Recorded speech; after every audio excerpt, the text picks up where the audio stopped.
good, beer is good, beer is good, and stop. What's going on, everybody? Welcome to this episode of Beer Chasers. I'm Preston. We're joined once again by Mike from At the Bar Podcast. Mike, how's it going? I'm good. We're outside Broken Cauldron Taproom. We got two breweries under one roof. We got Broken Strings and we got Black Cauldron. Yeah, very interesting concept. Two breweries under one roof. Super excited to try it. You ready to go? Let's go. Let's drink some beer.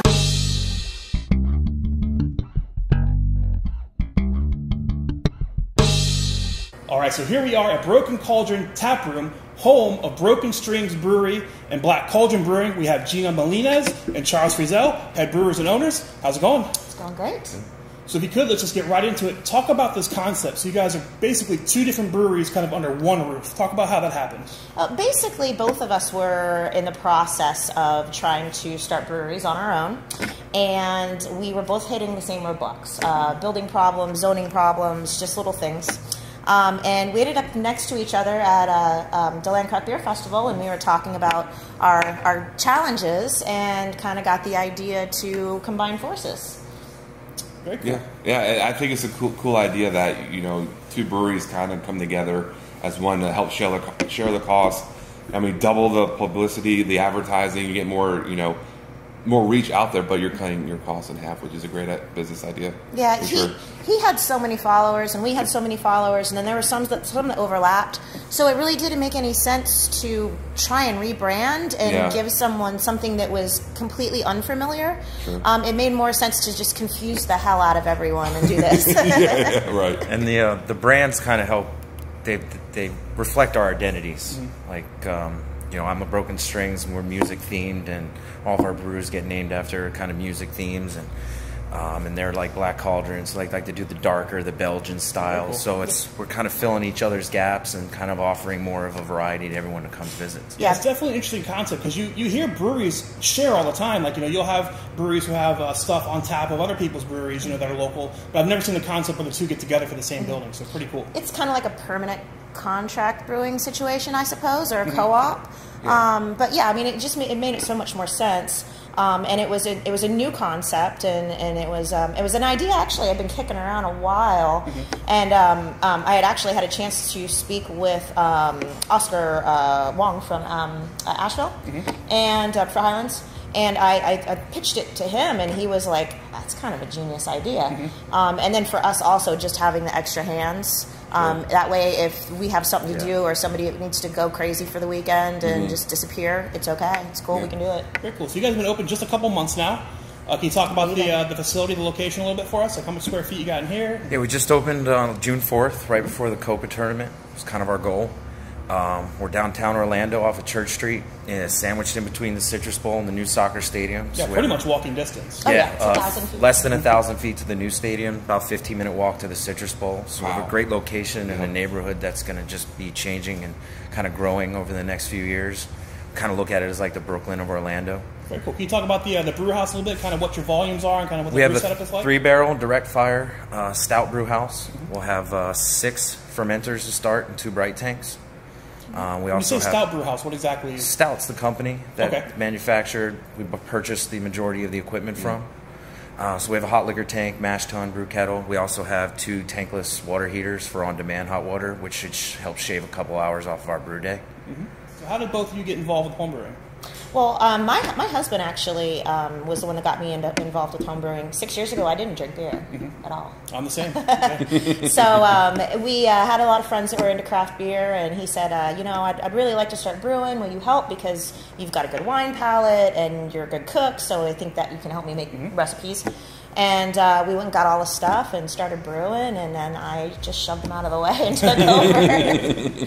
And so he's the VP of sanitation and kegging. Super important. It is super important. It is. He's very good at it too. You spend all the time making beer, and you don't want it to be sour. He brews a lot too. It's like once I get a batch of beer to where I want it, and I'm happy with it, and I hone in a recipe, I can just let him run with it. So that's good. How about you, Charles?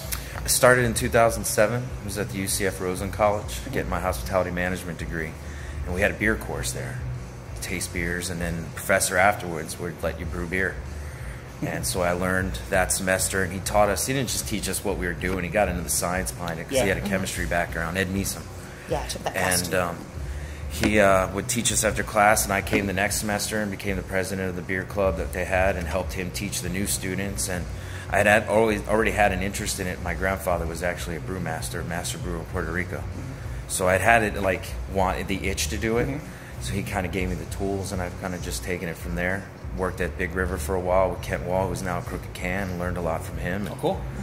So essentially, I kind of view what we've taken here just as home brewing kind of to the next level. Yeah. I mean, the way we set up the equipment, the way it's run, it's, you know, it's a little harder, a little more, you know, the scale of things, but, you know, I'm not too scared of brewing batches back there because it just kind of feels like larger homebrew batches. Right. And we kind of had a trial by fire. Persimmon Hollow was lucky enough, we were lucky enough to be contract brewing at Persimmon Hollow for our 2 main core beers. Yeah, because sometimes the licenses kind of overlap, right? Like you'll get your brewery open, but you don't have your brewer's license yet. Yeah, exactly. And we was opposite for us. We had our license, but our equipment wasn't up and running. And for one of my beers, Rick a Shred, and we'll have some of that a little later, it's the official beer of the Orlando City Soccer Supporters Group. So we go through it a lot. So if I had to just brew that on the 3-barrel system, I would be just brewing it over and over and over. It's given us the ability to have at least 2 core beers on from open for the foreseeable future. Yeah. A lot of times, you know, as a small brewer, you can't keep up, and you're running out of your beer within a few weeks. And you know, so luckily, we do have some guest taps, but we know that we're not going to run out of those beers anytime soon. And it's also gotten us into the market. We're at World of Beer downtown on tap right now. Very cool. Crafted in Metro West. A couple other places are thinking about bringing us on. So it's great exposure for us to not have to be at the scale that we're doing production style batches to sign with a distributor, but we're still getting that in the market exposure. Right, so you kind of touched on it. You talked about Ruckus Red being your core. Charles, what is your core on your side of that? Right now, it's the liquid vinyl. It's the black IPA. It's kind of my signature, hopefully my highlight, if you will. Okay, very cool. And what are plans, what's coming next in the lineup? I've got a few things going. I've got a passion fruit sour that's going to be coming out hopefully pretty soon. I've got the Brett Broke My Heart? Or yeah, variation? That's it. Okay, yeah, That's had that at a it. couple festivals. Very good. Yep, that's it. And the Demon of the Fall, the Imperial Stout, Yeah, that'll that's be very good coming out too. Your stout was the first stout I actually liked. I don't know if you remember the first time we met at Barbecue. You handed me this stout, and I'm like, God, I hate stouts. And I remember drinking it. I was like, wow, this is actually really great. And that's actually kickstarted me to trying more stouts. So thank you very much. You are very welcome. Now he's a stout head. That's all he drinks now is stout. You were upset at the time. I remember that. I was like, I really don't like stouts. You're like, well, I just gave you that. but it's for the better. So it's actually turned out That's pretty awesome. That's so cool. Thank you. That's high praise. And then one other thing, I've got the Bleed Purple, which is my homage to Orlando City, coming out soon too. Okay. On tap as well right now, I have the White Room, which is a Belgian wit IPA. Oh, cool. Heavy on the citrus, really tasty. So I have a black and a white IPA on right now, yin and yang almost. And then we also have a robust porter that I brewed with bourbon barrel aged maple syrup, which is pretty tasty.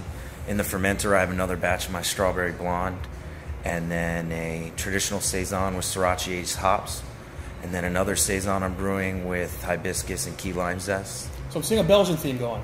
Well, with the saisons at least, yeah. I like the saisons. I haven't gone much into doing the triples or the quads or anything yet. It's great to see someone doing a nice line of Belgians. That's definitely one style where we definitely overlap because we both love saisons and I love brewing saisons. They're fun to brew. They have nice. You can play with them a lot and do cool things with them. Yeah. That sounds familiar. Yeah, simple to start but difficult to master. Yeah. That's my quote on my show is simply complex. Simply complex. I like that. So we've only been open a couple of months, but what's looking forward? Kind of what's the next big thing? I think obviously getting our 3-barrel system completely fired up and running is our next goal.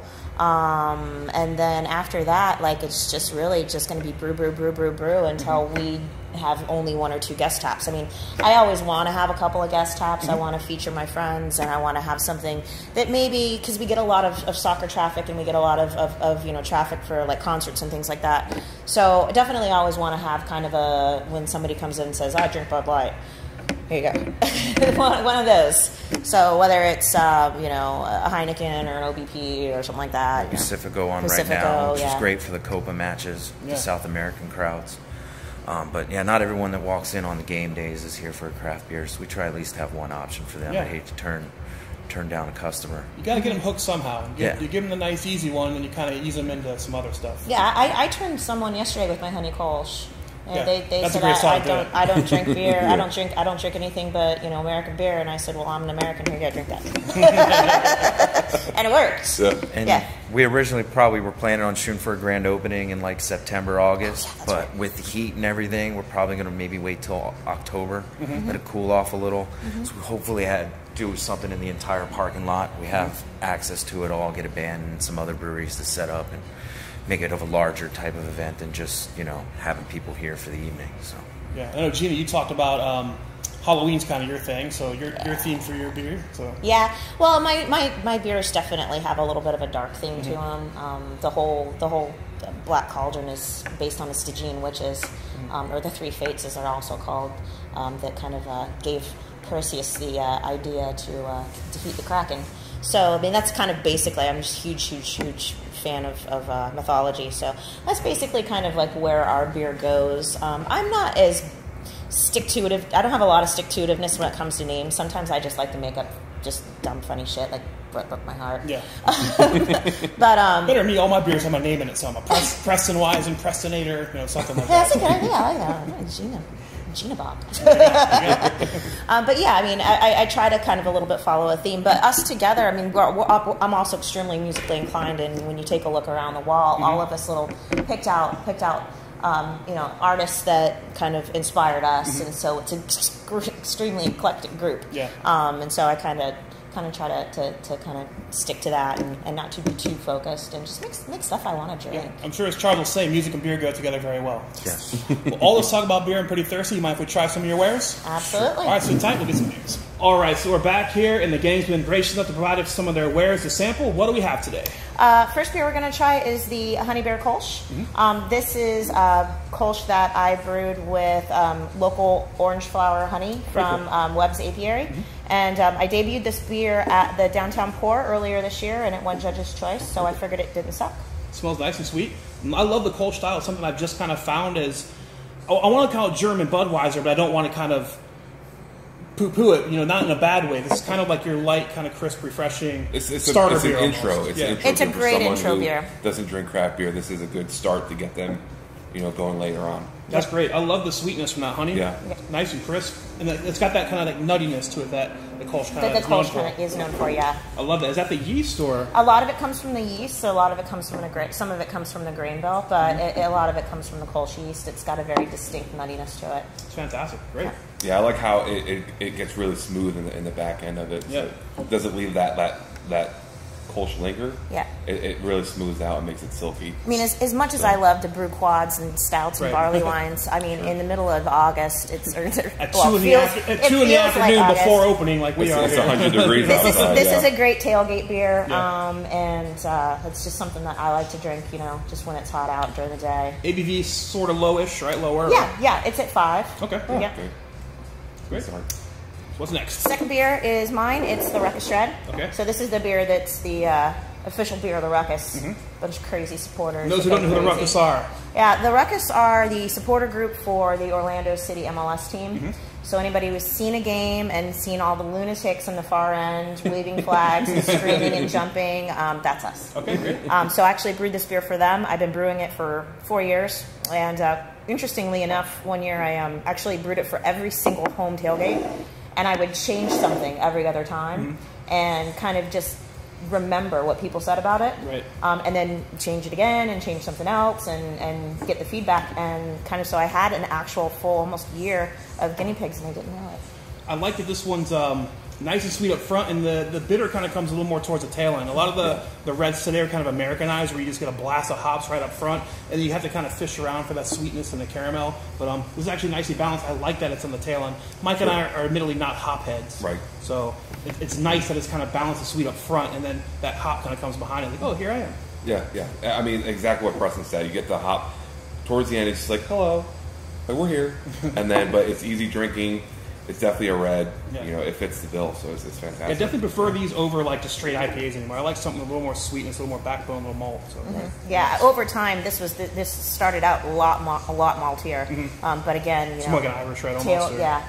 Again, towards the tail end of the season when you're out there sweating, it got a little lighter and a little hoppier every time. So now we get to the hoppy beers. Okay. So the next two. After this The one, next two, hey, at least. This is the liquid vinyl black IPA. It's my baby. Yeah, it's admittedly a new style to me. Again, kind of moving more towards malty. I stayed away from anything IPA, black, anything. But I'm really kind of digging the fact that it's got that roast. And You can also call it a Cascadian Dark Ale. That's what it originally was called. Right. Black IPA kind of is a little easier for people to just, when you explain to them what it is, for them to figure it out. I really like how you named it. It's liquid vinyl, right? And it's like Like a record, almost like you're black, drinking a record. Yeah. Record's like the most pure way to listen to recorded Right. music, and obviously craft music, craft beer. I like it. I like the little things, like a name and it be a darker beer. That's what makes it fun when we chose the music theme. It makes it really easy to come up with the beer names and cool ideas. There's just so many. Yeah, it's still nice. It's got a nice hot bite to it, but I like that it is a little darker. And again, you're getting a little more of that sweetness to it. It's not just kind of a blast of hops in the face. Yeah, I get a little bit of roastiness too with the hop. It's good. I like it. It's complex to me. I've had quite a few people that have said, I'm not a big IPA fan. I'm not a big hop head. And I'm, just give them a little sample. Here, try this. And so I think it's a really good gateway beer to people who drink dark malty beers to kind of like nudge them a little bit closer to something that has a little bit more hop flavor. Agreed. Because hops are nice. It's just, for Mike and I, it's when it's that blast right in the face up front. So far the hoppier ones, they're kind of in the back, which is what I prefer, for my palate. Cool. And this is the White Room, Okay. the Belgian wit IPA, brewed with coriander and Can't say I've ever orange had a peel. white IPA, so super excited about Heavily this. hopped with Citra, Mandarina, Bavaria. Wow. Okay. Oh wow, that's fantastic. That's so good. That's really good. Wow. I'm very surprised at how good this tasted. I think that's gonna be just an IPA. Like, whatever. Yeah. But the hops give it like such a different character. I can't even distinguish what flavors that is. Like orange, a little bit of lemon.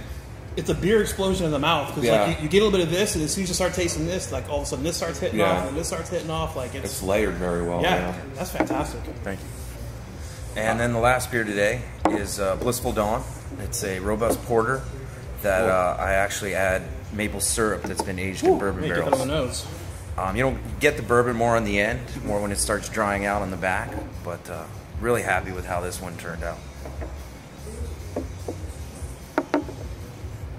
That's nice. Again, nicely balanced. All the flavors you talk about are there, which is a big thing on our shows. A lot of times you'll read the back of a bottle and it says it features this and this, and you drink it, and it's like, I really don't get that at all. Like, if you're going to say it's there, make sure it's there. And so far, all the beers, what you've said is there, is there. I want to put it on ice cream. Oh, yeah, for sure. This one's definitely dark, roasty, a little bit of smokiness to it, and then you get the maple syrup that kind of brings more of a breakfast feel to it. So like that's kind of what I really dig about this one here too. That's where kind of the name part of Blissful Dawn, it's a reference to a PM Dawn band from the 90s. Oh, yeah. And the maple syrup's from Bliss Gourmet, so it kind of works. Yeah, it brings more of a breakfast feel for sure. All right, Mike, if you had to pick a favorite of the five, what would you say? Oh man, everyone knows I'm a seasonal drinker, so it's really hot, so I'd probably lean towards the honey kolsch to start. But I would probably do honey kolsch in the beginning, and then I really like these last two a lot too. Yeah. I can't pick a favorite. I'm going to say both the honey kolsch and the white IPA. Both fantastic beers. I mean, everything's been great so far, so no stinkers here at all. There's no stinkers. Great stuff. Yeah, cool. It's awesome. We appreciate the sample. I think that's going to wrap up this episode. In closing, is there anything you want to tell the Beer Chaser audience? come visit us, try our beer. Come on by. Yeah, we spent a lot of money. Come look at it. But we'll have lots more beer on tap every week. We're brewing cool stuff, and as soon as we get the big equipment up, we'll have a lot more of our own beers, and guest taps will only be one or two. Any events or any kind of, you have food trucks out or anything? Or? We're allowed food trucks. Sorry, we're working on getting some, so if anybody has a food truck, will contact us. We're allowed to have one day a week. Guns N' Roses is coming up at the end of the month, so we're hoping for a huge day for that. I'm working on a Belgian wit that I'm going to brew with some roses, and I think they're going to brew like a brown ale. A brown ale. So we'll have kind of a Guns N' Roses themed beer on for We're the show. We're going to be at the Smash competition too. That's July 30th, and it's a single malt, single hop kind of a competition and beer festival in Longwood. So that's going to be a lot of fun. Tickets are on sale now.